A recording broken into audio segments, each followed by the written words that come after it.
The grand hall froze in stunned silence as Leonard Brooks, the elderly janitor they had mocked just moments ago, placed his withered hands on the Steinway piano and let the first aching note ring out. It wasn't just music, it was a confession, a storm of sorrow and hope that shattered every prejudice in the room. In that instant, every sneer, every whisper, every arrogant assumption was stripped away, leaving only the raw, undeniable power of a soul speaking through music. The Charleston Grand Theater glittered under the lights of the annual Charleston Music Gala, a gathering that drew in the nation's most promising young musicians, esteemed critics, and the wealthiest patrons of the arts. Outside the towering marble pillars, luxury cars lined the cobblestone streets, their doors opening to reveal finely dressed gentlemen in sharp tuxedos and ladies adorned in gowns that shimmered under the city lights. Inside, the air buzzed with an electric blend of excitement and entitlement as the red velvet seats filled with sponsors, music elites, and families who had bought their children's place into the spotlight with old money and influence. In the center of the grand hall, perched under a halo of professional lighting, the Steinway grand piano gleamed like a black mirror, its polished surface reflecting the dreams and ambitions of every young artist present. To touch it, to play upon it, was to step into the rarefied world of greatness, a world guarded jealously by lineage, wealth, and reputation. Backstage, a different kind of energy pulsed. Young musicians, adorned in crisp suits and sparkling dresses, whispered nervously among themselves, some practicing their scales with trembling fingers, others laughing in small cliques, their conversations laced with subtle arrogance. Amidst the swirl of silk and ambition stood Amara Johnson, an 18-year-old black piano prodigy with skin like polished mahogany and eyes that held a quiet storm of determination.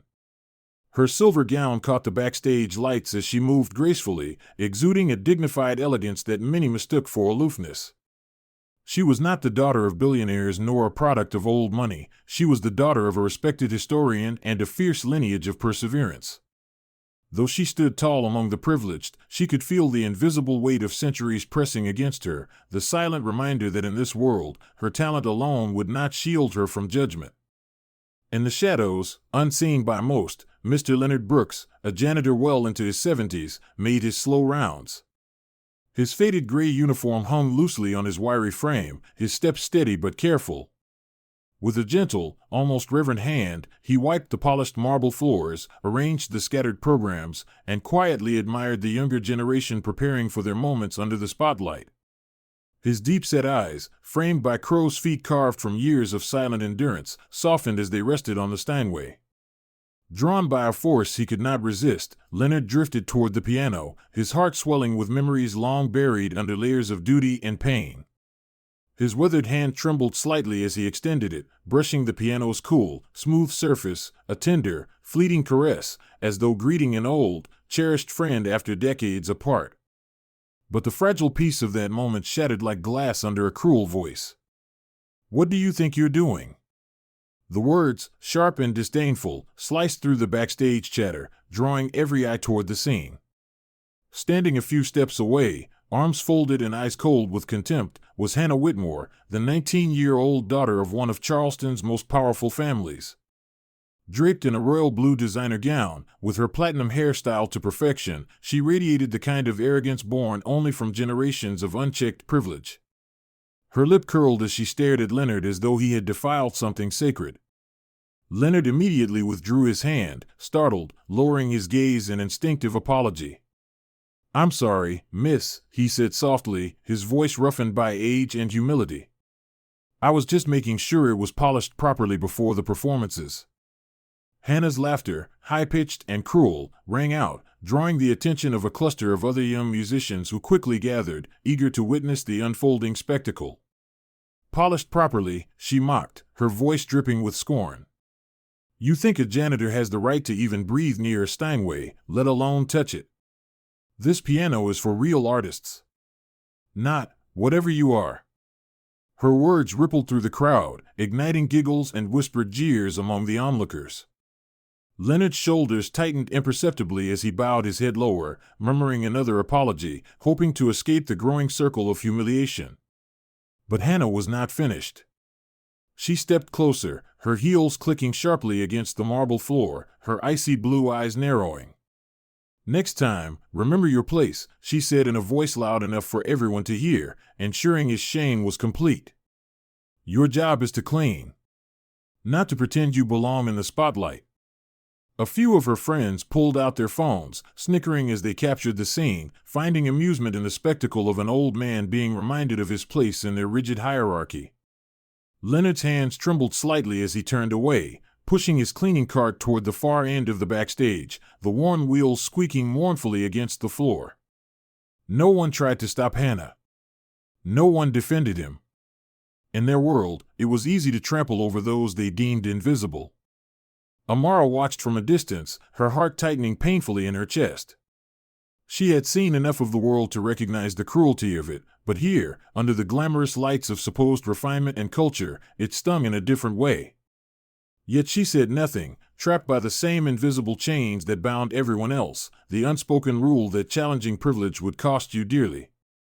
As Leonard disappeared into the shadows, Hannah tossed her hair back and laughed, basking in the admiring smiles of her entourage.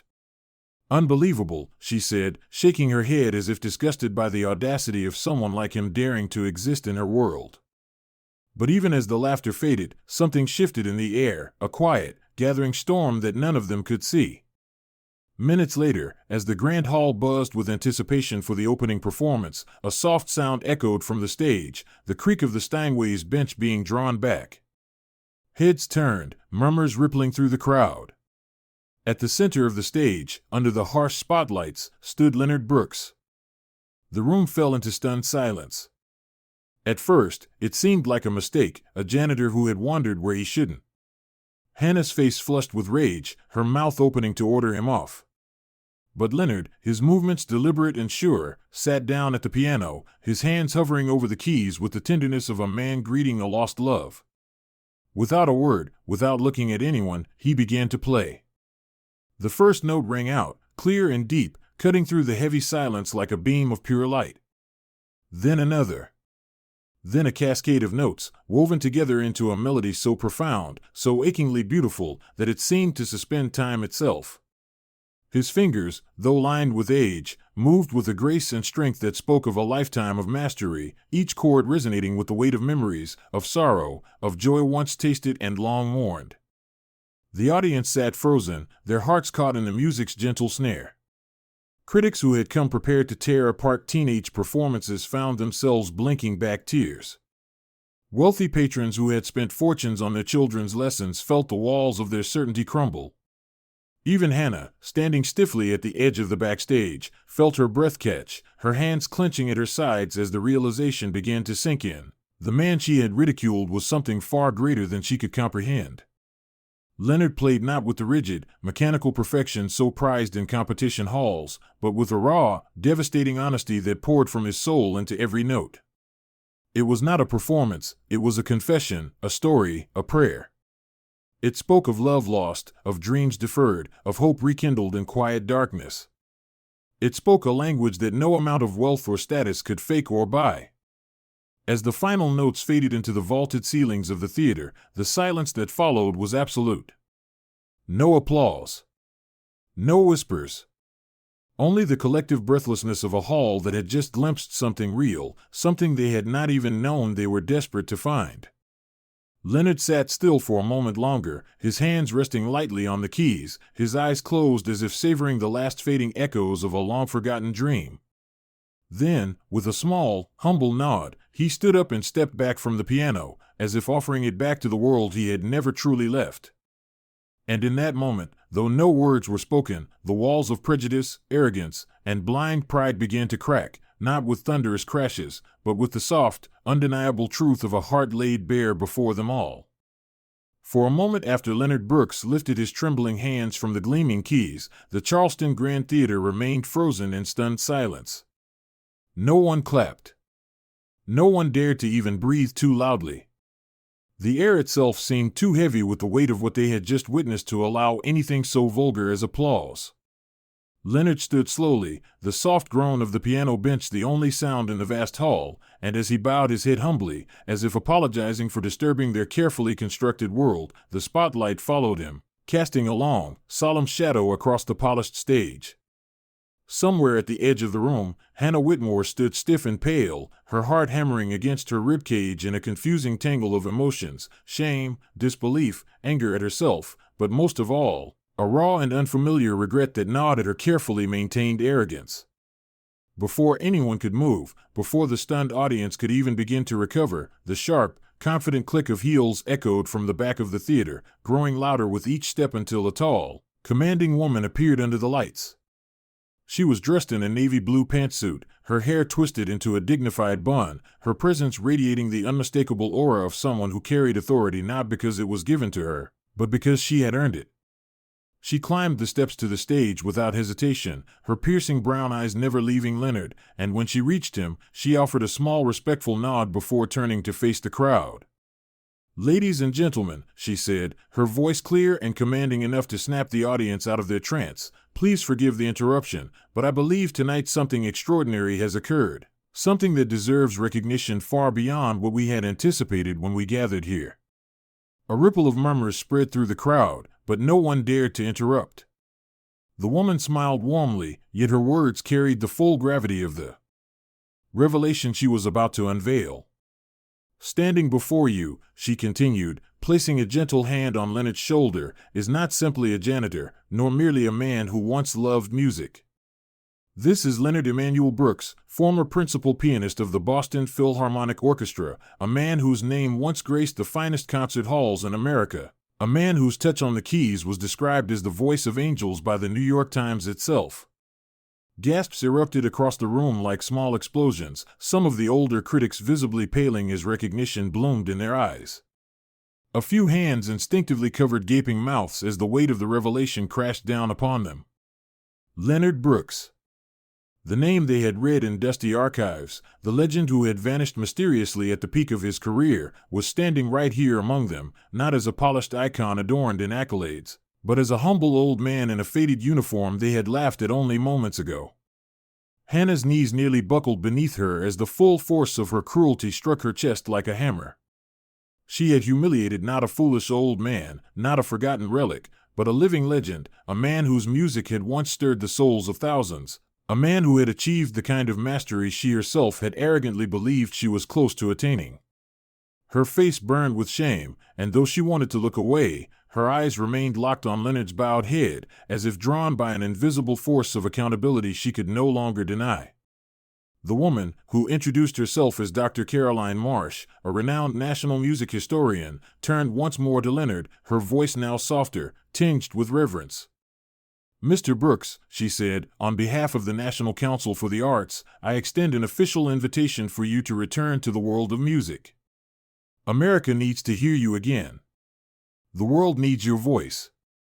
Leonard lifted his head slowly, his weathered face calm, his dark eyes carrying a depth of sorrow and wisdom few could comprehend. He offered a gentle, almost apologetic smile and shook his head. "I am honored," he said, his voice low but steady, "but I did not come here tonight seeking a return to the stage. I came only to remind myself, and perhaps all of us, of why music matters at all." His words hung in the air, soft yet powerful, carrying a truth that resonated far beyond the grandeur of the hall. The audience listened, riveted, as Leonard continued, his voice trembling slightly but gaining strength with each word. "Years ago," he said, "I lived for the stage. I lived for the applause, the reviews, the fame. My son, Micah, was the light of my life, a violinist so gifted that he made the angels weep. We dreamed together of the future we would build in music, him with his bow, me with my keys." Leonard paused, his hand unconsciously reaching toward the piano as if to steady himself against the rising tide of memory. His eyes shimmered under the stage lights, and his next words were barely more than a whisper. "But dreams are fragile things." A heavy silence settled over the hall, the kind of silence that presses against the heart. Leonard's face twisted with pain as he spoke of the night it all shattered, the late performance, the celebration cut short by a drunk driver's reckless mistake, the screech of tires, the shattering of glass, the final, unbearable silence that no music could ever fill.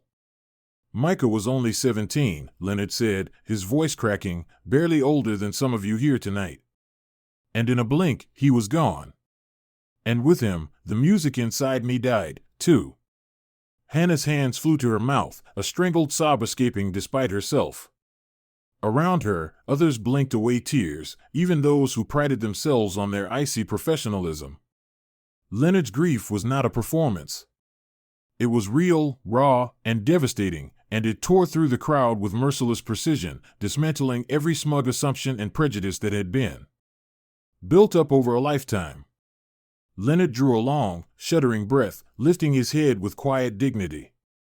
"I left the world of concert halls not because I was tired or defeated," he said, "but because I could no longer bear to hear my own heartache echoing back at me through the music. I sought refuge in simplicity, in invisibility. I chose a life where no one would expect anything from me, and where I could carry my grief without the unbearable weight of expectations." His gaze swept across the audience, pausing for a moment on Hannah, who stood trembling and weeping openly now, unable to hide from the truth of what she had done. "But tonight," Leonard continued, "when I touched that piano, something stirred inside me, a memory, a longing, perhaps even a forgiveness I didn't know I needed. And in that moment, I remembered that music is not about perfection. It is about humanity. It is about carrying the broken pieces of ourselves and offering them to the world, hoping that maybe, just maybe, someone else might find comfort in the sound." The words hit the crowd like a tidal wave, stripping away every false layer of pride, ambition, and vanity. The young musicians who had once mocked Leonard now stood still as statues, their faces pale and stunned, their eyes wide with the raw, uncomfortable recognition of their own failings. Dr. Marsh wiped away a tear discreetly and stepped back, allowing Leonard the full weight of the moment he had created. And still, no one clapped. No one dared to move. Because to clap would have cheapened the sacredness of what they had just witnessed. Hannah, her entire body shaking, tried to summon the courage to move, to speak, to fall to her knees and beg forgiveness. But the shame in her chest was a heavy anchor, rooting her to the floor, forcing her to stand in the wreckage of her own arrogance and cruelty. Leonard looked out at them all, his expression impossibly gentle, impossibly forgiving, and with a slight, respectful bow, he turned and began to walk slowly off the stage, leaving behind a stunned, broken, and forever changed audience. As Leonard Brooks descended the stage with slow, deliberate steps, a hushed reverence filled the Charleston Grand Theater, an invisible weight pressing down on every heart, binding them in silent understanding of the miracle they had just witnessed. But among the sea of stunned faces, it was Hannah Whitmore who stood frozen, her fingers trembling at her sides, her heart pounding so loudly in her ears she could barely hear the collective breathlessness around her. Shame wrapped itself around her slender frame like an iron shroud, heavier with each passing second as the truth carved its way deeper into her soul. She had mocked him, she had laughed, she had humiliated a man whose life had been etched by grief, whose music had once soared across the world, and now, confronted by the enormity of her cruelty, she could no longer hide behind the brittle mask of privilege she had worn so carelessly. She felt the tears well up again, hot and unstoppable, but this time they were not for her own bruised pride, they were for him, for Leonard, for the boy named Micah she had never met, for the broken dreams and shattered melodies she could never mend. And as the final echoes of Leonard's music faded from the golden arches of the hall, Hannah knew what she had to do.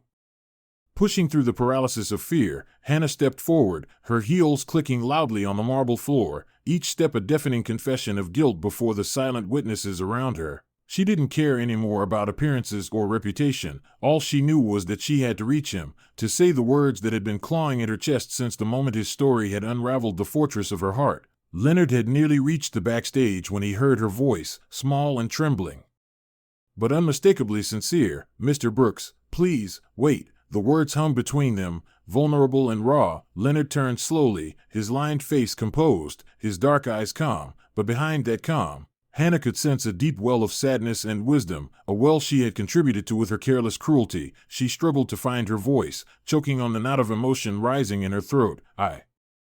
I'm sorry," she managed, her voice breaking, "for everything I said, for the way I treated you. I was wrong, so wrong, and I don't know if you can ever forgive me, but I needed to tell you, from the bottom of my heart, that I am sorry." Leonard looked at her for a long moment, and then, to her astonishment, he smiled. It was a small, gentle smile, filled with something deeper than forgiveness. It was understanding, it was grace. It was the kindness of a man who had long since learned that anger was a prison he refused to live in. "Miss Whitmore," he said softly, "we all stumble, we all fall. But what matters is whether we rise with humility in our hearts." His voice, though aged, carried the strength of a man who had conquered storms far greater than tonight's. Hannah could only nod, tears spilling freely down her cheeks, feeling herself crumble under the sheer magnitude of his mercy. The audience, sensing the sacredness of the moment, remained silent, a collective heartbeat suspended in reverence. Leonard's gaze softened further as he gently added, "If you truly wish to honor the lesson tonight, don't just apologize to me. Let it change you, let it make you better, let it fill your music, your life, with something real, something no trophy or headline could ever give you." His words, simple and unadorned, were heavier than any judgment. They were an invitation, a challenge, a path to redemption. Hannah wiped her tears with the back of her hand and nodded again, but this time with a new strength stirring inside her, a fragile, trembling hope that maybe she could begin anew. Leonard reached out and placed a warm, reassuring hand on her shoulder, his touch steady and kind. "Play," he said simply. "Play not to impress, not to win, but to heal, to speak, to live." And with that, he stepped back, giving her the space she needed, and somehow, even without saying the words, Hannah understood that he believed in her, despite everything. Drawing a deep, shuddering breath, Hannah turned toward the grand Steinway piano, her legs weak, her hands trembling, but her spirit ignited with a sincerity she had never known before. Each step she took felt heavier than the last, not because of fear but because of the immense responsibility she now carried, not to herself, not to the judges, but to something far greater. As she reached the bench and sat down, the hall remained cloaked in expectant silence, hundreds of eyes watching, not judging, but hoping. Hannah closed her eyes and let her hands hover above the keys, but she didn't think of scales or tempo or critics. She thought of Leonard, of Micah, of every invisible soul she had overlooked, of the simple and devastating truth that music was not a ladder to climb but a bridge to others. When her fingers finally touched the keys, the sound that emerged was trembling and imperfect, but achingly sincere. The melody flowed, raw and uneven at first, but then growing, blooming like a wildflower breaking through stone. Her music was no longer flawless in technique, but it was alive, vibrant, filled with all the love, sorrow, regret, and hope that words could never contain. It reached out and touched the audience, snaking into the deepest corners of their hearts, stirring old wounds and forgotten dreams. Amara Johnson, standing in the wings, felt a tear slip down her cheek, not out of pity, but out of awe. The other young musicians, who had once laughed so easily at Leonard's expense, now stood motionless, their faces bare of arrogance, humbled by the rawness of what they were witnessing. Hannah poured herself into the music, letting each note carry a piece of her broken pride, her remorse, and her rebirth. When the final note faded into the heavy air, a profound silence followed, deeper and richer than before. No one moved, no one clapped, for to clap would have been to shatter something fragile and sacred. Hannah sat there, breathing heavily, her hands still trembling on her lap, her head bowed, not in defeat but in surrender to something greater than herself. And then, from the side of the stage, Leonard Brooks stepped forward, his face illuminated by the soft golden light. He approached her slowly, placed his hand gently on her shoulder, and whispered, "You have found it." And in those simple words, Hannah felt the last of her guilt dissolve into something pure, something hopeful. She rose to her feet, her silver gown brushing the polished floor, and turned to face him, their eyes meeting, not as master and student, not as legend and newcomer, but as two souls who had found a common song.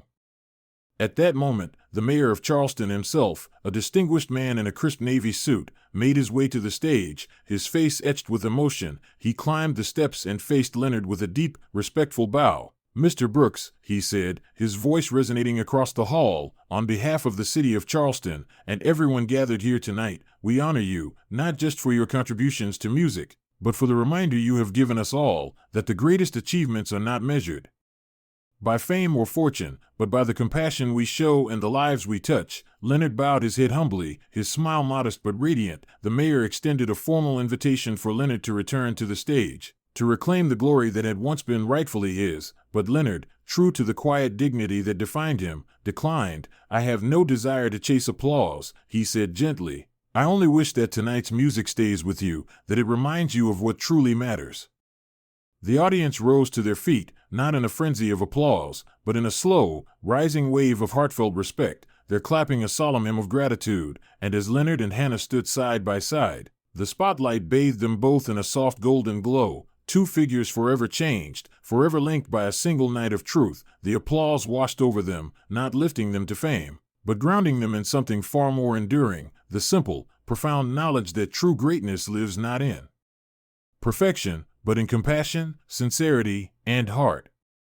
When the night finally ended and the theater began to empty, Leonard Brooks quietly slipped away, disappearing into the cool Charleston night, leaving behind no grand farewell, no triumphant declaration, only the lingering echo of a piano song and a city forever altered by his grace. Hannah stood at the edge of the stage, staring into the darkness where he had gone, her heart filled with a fierce, trembling promise to honor the lesson he had gifted her, and as she pressed her hands lightly against her chest, feeling the reverberations of the music still alive within her, she whispered into the empty hall, "Thank you, Mr. Brooks, I will never forget."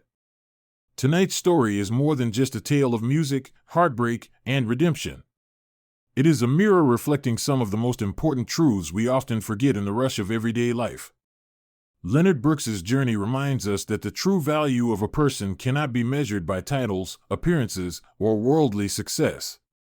True greatness lies quietly in the depths of one's heart, in resilience, in kindness, and in the willingness to forgive even when forgiveness is not deserved. Leonard chose humility over fame. He chose compassion over bitterness. And through the quiet power of his music and the unshakable dignity of his character, he changed lives without ever needing a spotlight. His story teaches us that sometimes the most extraordinary people walk among us unnoticed, until a moment of grace reveals who they truly are. It reminds us that every person we encounter carries unseen burdens, unseen dreams, and unseen heartbreaks. And it challenges us to approach one another not with judgment, but with compassion. Hannah's transformation is also a lesson for all of us. Mistakes are part of being human. Arrogance, pride, and thoughtlessness can build walls around our hearts, but it is never too late to break those walls down. What defines us is not the mistakes we make, but the courage we have to face them, to grow from them, and to choose a better path forward. Real strength comes not from how we are seen by the world, but from how sincerely we choose to live, love, and connect with those around us. Tonight, I hope you will take this story to heart. I hope it reminds you to pause before judging, to listen more deeply, and to live with empathy.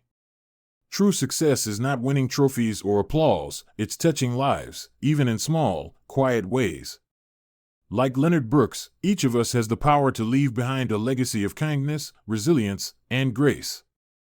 On behalf of U.S. Daily Story, I want to thank you from the bottom of my heart for spending your precious time with us today. It is your open heart, your willingness to reflect, and your love for these meaningful stories that keep this community alive and growing. If this story touched you, if it reminded you of someone who changed your life or inspired you to be better, I invite you to share your thoughts with us in the comments. Your story matters too. Thank you for listening. Thank you for believing in the power of compassion. And thank you for continuing to walk this journey of life with an open heart. Until we meet again in the next story, stay kind, stay humble, and always remember, the quietest acts of love are the ones that echo the longest.